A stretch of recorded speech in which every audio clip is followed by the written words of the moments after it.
Welcome to the Cathedral of Mary Our Queen's Advent Reflection Series. My name is Kristen Kinkopf, and I'm a cathedral parishioner. Today is Wednesday in the second week of Advent, and on this day we celebrate the feast of Our Lady of Guadalupe. We've all heard today's gospel many times. It's about Mary's yes to God. I wonder, what was that encounter like for this young girl, who is probably 14 or 15 years old? Hail, full of grace, the Lord is with you.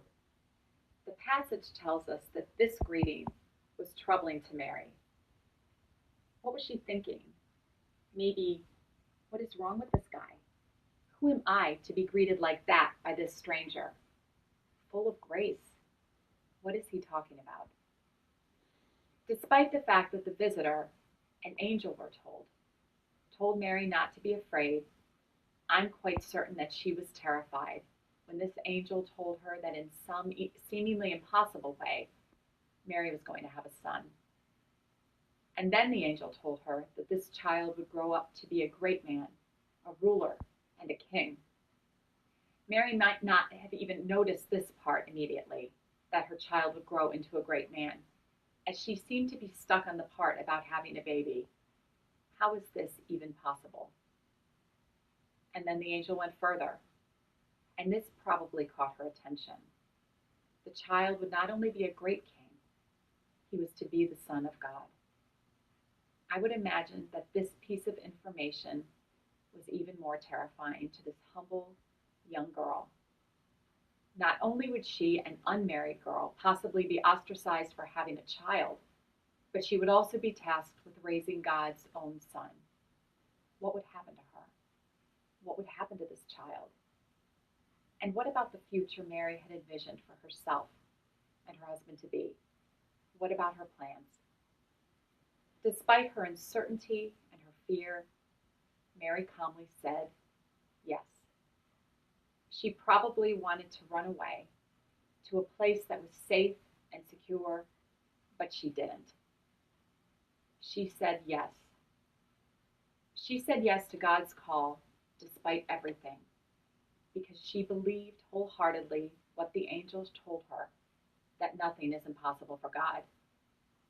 She had faith that God's plan was certainly better than what she had been planning for herself. So how does this story translate to our lives? Well, we're all called. What God wants from us in the grand scheme of things can be very hard to discern sometimes, but we often have a very good sense of the right thing to do in the moment. And doing the right thing can be scary sometimes. I think that what this gospel story challenges us to ask ourselves is this: do we say yes in hope or no in fear? Do we say no because we want to ensure a safe future, or do we say yes because we hope for a future and for a world that's even better? We are all called to say yes in hope. When Pope Francis visited the United States a few years ago, he spoke to the U.S. Congress and mentioned some great Americans. Two of them, Martin Luther King Jr. and Abraham Lincoln, saw that a brighter, better future was possible for the people of their times. And they said yes in hope to fighting for that better future. They were unsure of their ultimate success, as most great warriors and advocates are at the beginning of their battles. But they said yes in hope to working for something they believed was more important than their own safety. And then they lost their lives working to realize that brighter future. Another great American mentioned by Pope Francis was Dorothy Day, who certainly did not choose an easy road when she founded the Catholic Worker Movement and spent her life as a fierce advocate for those who were poor and disenfranchised. Saying yes in hope does not mean that we won't suffer, that we won't face loss. But God does not call us to run from suffering or to take the easy road.